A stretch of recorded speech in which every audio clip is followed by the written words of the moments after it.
ब्रज में शाम को मौसम ने अचानक करवट बदल ली। सुरीर में बारिश के साथ जमकर ओलावृष्टि हुई।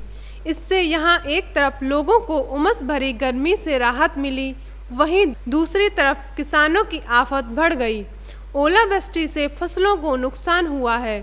दिन की शुरुआत उमस भरी गर्मी के साथ हुई।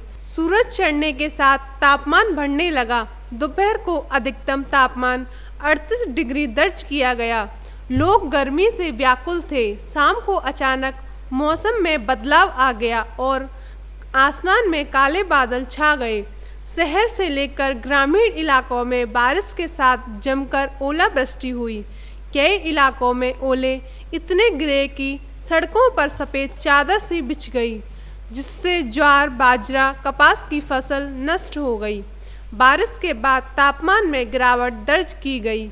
इससे लोगों को उमस भरी गर्मी से राहत मिली है। मौसम भी खुशनुमा हो गया है।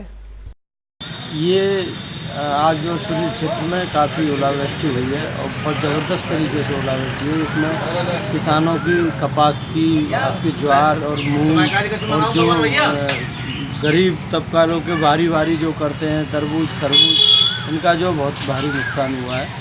और पहले भी ये प्राकृतिक आपदा है, ये आती रहती है, किसान पर पड़ती रहती है, लेकिन कोई प्रशासन या शासन किसी प्रकार की कोई मदद नहीं करता है किसानों की। आज जो ओलावृष्टि हुई है, कुछ लोग कह रहे हैं कि ऐसी पहले से हुई, कभी आपने देखा था ऐसे? नहीं, काफ़ी समय बाद ऐसा देखने को मिला है। ऐसी हमने तो कभी पहले जो है, जहाँ तक याद है कि देखा नहीं। ओलावृष्टि तो पहले भी हुई है, लेकिन आज जो कुछ ज़्यादा ही ओलावृष्टि